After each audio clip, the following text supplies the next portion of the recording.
Hello students, आज हम discuss करेंगे कॉन्सेप्ट ऑफ एटॉमिक नंबर। एक इंग्लिश फिजिस्ट जिसका नाम मोज़ले, इन्होंने 1913 में एटम के न्यूक्लियस में कितना पॉजिटिव चार्ज है उसकी स्ट्रेंथ को डिटरमाइन किया। ठीक है, कैसे डिटरमाइन किया? जब एलिमेंट से एक्सरेज निकली, उन एक्सरेज को ऑब्जर्व करके, उनको स्टडी करके उस एलिमेंट के न्यूक्लियस में कितना पॉजिटिव चार्ज है, कितनी स्ट्रेंथ है उसकी, उसको डिटरमाइन किया। और उसको डिटरमाइन करने के बाद मोज़ले ने कहा कि न्यूक्लियस के अंदर जितना यूनिट पॉजिटिव चार्ज होगा उतना ही उस एटम का एटॉमिक नंबर होगा। अगर 5 यूनिट पॉजिटिव चार्ज है तो एटॉमिक नंबर 5 हो गया। अगर 1 यूनिट पॉजिटिव चार्ज है तो एटॉमिक नंबर 1 हो गया। ठीक है, तो सिंपली एटम के न्यूक्लियस में जितना यूनिट पॉजिटिव चार्ज है वही उसका एटॉमिक नंबर है। एटॉमिक नंबर किसके बराबर हो गया? न्यूक्लियर चार्ज, न्यूक्लियस के अंदर कितना पॉजिटिव चार्ज है। और पॉजिटिव चार्ज किसकी वजह से होता है? प्रोटॉन की वजह से होता है। तो एटॉमिक नंबर Z किसके बराबर हो गया? नंबर ऑफ प्रोटॉन्स के बराबर। अगर न्यूट्रल एटम है तो नंबर ऑफ प्रोटॉन और नंबर ऑफ इलेक्ट्रॉन सेम होते हैं, बराबर होते हैं। तो हम बोल सकते हैं न्यूट्रल एटम में एटॉमिक नंबर किसके बराबर हो जाएगा? नंबर ऑफ इलेक्ट्रॉन्स के बराबर हो जाएगा। तो Z atomic number is equal to number of nuclear charge और नंबर ऑफ प्रोटॉन्स और नंबर ऑफ इलेक्ट्रॉन्स। जैसे हाइड्रोजन का पॉजिटिव चार्ज है हाइड्रोजन पे 1, तो इसका एटॉमिक नंबर 1 हो गया। हीलियम पे पॉजिटिव चार्ज है 2 या नंबर ऑफ प्रोटॉन है 2, तो उसका एटॉमिक नंबर 2 हो गया। नियोन के न्यूक्लियस में नंबर ऑफ प्रोटॉन है 10, तो उसका एटॉमिक नंबर 10 हो गया। ठीक है, next is discovery of neutrons. Neutrons की डिस्कवरी कैसे हुई? अब ये हमें पता है कि जो एटॉमिक नंबर है वो नंबर ऑफ प्रोटॉन्स के बराबर है, और एटम का जो मास है वो सारा का सारा न्यूक्लियस के अंदर होता है, और न्यूक्लियस के अंदर क्या है? प्रोटॉन्स है। इसका मतलब है जो एटॉमिक मास है वो एटॉमिक नंबर के बराबर होना चाहिए, लेकिन ऐसा नहीं है। सिर्फ हाइड्रोजन का केस है जहाँ पे एटॉमिक नंबर भी 1 है और मास नंबर भी 1 है। इसके अलावा जो भी एटम हम ले लें उसमें एटॉमिक नंबर और एटॉमिक मास दोनों डिफरेंट होते हैं। जैसे कार्बन का एटॉमिक नंबर 6 है और कार्बन का मास नंबर 12 है। इसका मतलब क्या है? कार्बन के न्यूक्लियस में 6 प्रोटॉन के अलावा 6 और कोई न्यूट्रल पार्टिकल्स हैं जो मास में कंट्रीब्यूट कर रहे हैं। तो यहाँ से एक आइडिया लगा कि प्रोटॉन के अलावा भी न्यूक्लियस के अंदर कुछ पार्टिकल्स हैं जो न्यूट्रल हैं और मास को डिटरमाइन करने में हेल्प कर रहे हैं। फिर चैडविक ने 1932 में क्या किया? ब्रिलियम की शीट पर अल्फा पार्टिकल्स को बम्बार्ड करवाया, टकराया। इससे क्या हुआ? कार्बन का एटम बना और एक रेडिएशन निकली। इस रेडिएशन को ऑब्जर्व किया तो ये पाया गया कि इस रेडिएशन के जो पार्टिकल्स हैं वो न्यूट्रल हैं, उसके ऊपर 1 यूनिट मास है लेकिन उसका चार्ज नहीं है, पॉजिटिव चार्ज नहीं है। तो beryllium 4 atomic number 9 mass number, helium 2 atomic number 4 mass number, दोनों बॉम्बार्ड हुए, टकराए। कार्बन 6 12 और साथ में क्या बना? न्यूट्रॉन, न्यूट्रल पार्टिकल बना जिसका मास नंबर तो 1 है लेकिन एटॉमिक नंबर नहीं है, मतलब उसके ऊपर चार्ज नहीं है, न्यूट्रल है। और न्यूट्रॉन का जो मास है वो किसके बराबर होता है? 1.675 इंटू 10 की पावर -27 kg। अगर आपको याद है तो प्रोटॉन का मास भी लगभग इतना ही था। कितना? प्रोटॉन का मास आता था 1.67 इंटू 10 की पावर -27 kg। तो प्रोटॉन और न्यूट्रॉन का मास लगभग बराबर है। डेसिमल की 3rd डिजिट में जाके डिफरेंस आ रहा है, बाकी बिल्कुल सेम है। ठीक है, तो मास नंबर अब किसके बराबर हो जाएगा? मास नंबर को हम कैपिटल A से डिनोट करते हैं। Mass number is equal to number of protons plus number of neutrons. Nucleus के अंदर प्रोटॉन्स और न्यूट्रॉन जितने भी हैं उन सबको जब हम ऐड कर देंगे तो मास नंबर निकल के आ जाएगा। ठीक है, देखो किसी भी एटम को हम रिप्रेजेंट इस तरह से करते हैं। X हमने जनरल लिखा, किसी भी एटम को हम यहाँ लिख सकते हैं। लेफ्ट साइड में हम Z लिखेंगे, Z मतलब एटॉमिक नंबर, और राइट साइड में हम लिखेंगे A मतलब मास नंबर। जैसे H11 एटॉमिक नंबर 1, हाइड्रोजन का mass number 1, carbon 6 12, nitrogen 7 14, oxygen 8 16।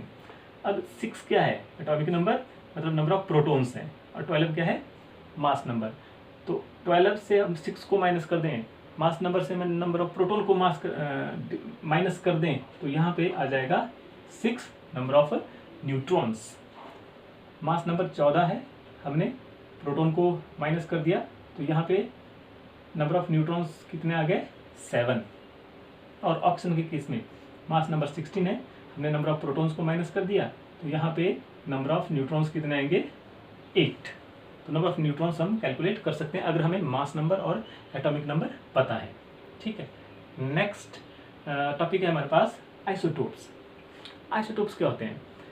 Isotopes are the atoms of same element having same atomic number but different mass number. एक ही element के एटम्स हैं तो उनका एटॉमिक नंबर सेम हो जाएगा, लेकिन इनका मास नंबर डिफरेंट होता है। आइसोटोप्स की केमिकल प्रॉपर्टीज सेम होती है क्योंकि एक ही एलिमेंट्स के हैं। जैसे hydrogen H11 atomic number 1 mass number 1, ये दूसरा हाइड्रोजन है एटॉमिक नंबर 1 मास नंबर 2, तीसरा हाइड्रोजन है एटॉमिक नंबर 1 मास नंबर 3। इसको हम बोलते हैं प्रोटियम, कैपिटल एस से डिनोट करते हैं। जिसका मास नंबर 2 है उसको हम बोलते हैं ड्यूटीरियम, कैपिटल डी से डिनोट करते हैं। जिसका मास नंबर 3 है उसको हम बोलते हैं ट्रीटियम, कैपिटल टी से इसको हम डिनोट करते हैं। इन तीनों में से ट्रीटियम रेडियो एक्टिव है। उसके बाद है आइसोबार्स। आइसोबार्स क्या है? The atoms of different element having different atomic number but same mass number. Different element के एटम जिनका मास नंबर सेम है। अब डिफरेंट एलिमेंट के हैं तो एटॉमिक नंबर उनका डिफरेंट ही होगा। जैसे आर्गॉन एटॉमिक नंबर 18 है, mass number 40। Potassium different element आ गया, एटॉमिक नंबर 19 है और मास नंबर सेम आ गया 40। कैल्शियम एटॉमिक नंबर 20 क्योंकि डिफरेंट एलिमेंट है और इसका मास नंबर 40। तो ऐसे एलिमेंट जो डिफरेंट ऐसे एटम जो डिफरेंट एलिमेंट के हैं और उनका मास नंबर सेम है, उनको हम बोलते हैं आइसोबार्स। नेक्स्ट है आइसोटोन्स। आइसोटोन्स किसे हम कहते हैं? ऐसे एलिमेंट जिनमें नंबर ऑफ न्यूट्रॉन्स सेम होते हैं उनको हम बोलते हैं isotones. The atoms having same number of neutrons are known as isotones. जैसे सिलिकॉन, इसमें एटॉमिक नंबर 14 है, मास नंबर 30 है। 30 से हमने 14 को माइनस किया तो नंबर ऑफ न्यूट्रॉन्स आ गए इसमें 16 सिलिकॉन में। फॉस्फोरस में 31 से हमने 15 को माइनस किया, नंबर ऑफ न्यूट्रॉन्स अगेन इसमें आ गए 16।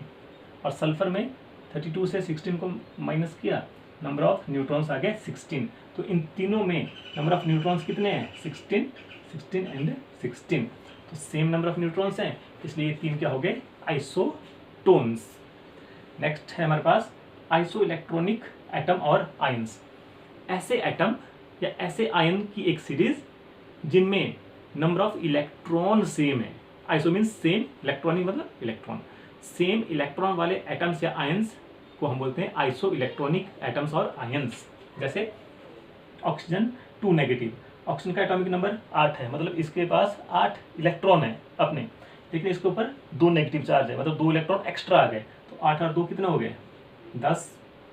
फ्लोरीन एटॉमिक नंबर 9, 9 इलेक्ट्रॉन, एक एक्स्ट्रा इलेक्ट्रॉन इसके पास है, नेगेटिव चार्ज है, तो इसमें भी हो गए 10 इलेक्ट्रॉन। नियोन का एटॉमिक नंबर 10, कोई चार्ज नहीं है, तो इसमें भी 10 इलेक्ट्रॉन।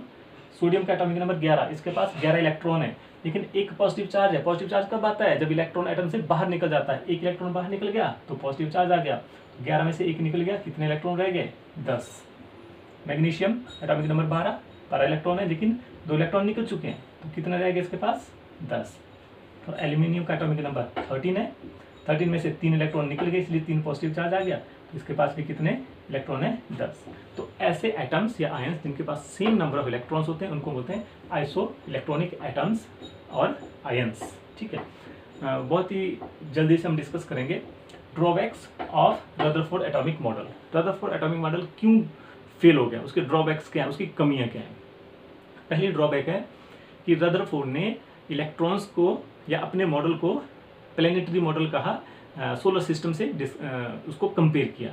इलेक्ट्रॉन जैसे न्यूक्लियस के चारों तरफ रिवॉल्व कर रहे हैं वैसे जैसे ही कि जो प्लैनेट्स हैं वो सन के चारों तरफ रिवॉल्व कर रहे हैं। लेकिन इनमें बहुत ही इंपॉर्टेंट डिफरेंस है। इलेक्ट्रॉन का साइज बहुत छोटा होता है, मास बहुत ही कम होता है, लेकिन प्लैनेट्स का मास बहुत ही ज़्यादा होता है। और इलेक्ट्रॉन पे चार्ज होता है, प्लैनेट्स पे कोई भी चार्ज नहीं होता। ठीक है। दूसरा डिफरेंस क्या है, मैक्स प्लैंक एक साइंटिस्ट थे जिन्होंने कहा कि जब भी कोई चार्ज्ड बॉडी दूसरी चार्ज बॉडी के चारों तरफ घूमती है, जैसे न्यूक्लियस चार्ज बॉडी है, इलेक्ट्रॉन उसके चारों तरफ घूम रहे हैं, तो जब भी चार्ज बॉडी दूसरी चार्ज बॉडी के चारों तरफ घूमती है तो जैसे ही एक चक्कर पूरा हुआ तो ये एनर्जी लूज करती है।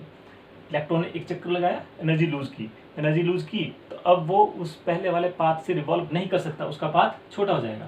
दूसरा चक्कर लगाया, उसने एनर्जी फिर से रिलीज की, अल्टीमेटली इलेक्ट्रॉन घूमता हुआ न्यूक्लियस के ऊपर आ जाएगा, एक स्पाइरल पाथ को फॉलो करता हुआ। और जब इलेक्ट्रॉन न्यूक्लियस के ऊपर आ जाएगा तो एटम कोलैप्स हो जाएगा, टूट जाएगा। लेकिन ऐसा नहीं होता, एटम स्टेबल है। तो रदरफोर्ड एटम की स्टेबिलिटी को डिस्कस नहीं कर सके, इसलिए फेल हो गया। नेक्स्ट है इसकी हाइड्रोजन स्पेक्ट्रम। हाइड्रोजन गैस को अगर हम हीट करें, इरेडिएट करें, तो हाइड्रोजन एटम से रेडिएशंस निकलती है। उनको अगर हम ऑब्जर्व करें तो हमें रेडिएशंस की एक सीरीज मिलती है, सीक्वेंस मिलता है, जिसको हम स्पेक्ट्रम बोलते हैं। तो हाइड्रोजन स्पेक्ट्रम क्यों बना, उसको रदरफोर्ड का मॉडल एक्सप्लेन नहीं कर सका, इसलिए फेल हो गया। Next is structure of atom.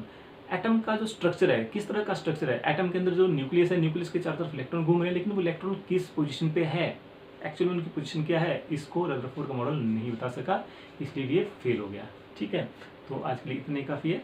अच्छे से वीडियो को देखिए और इसको समझ लीजिए। ठीक है, थैंक यू।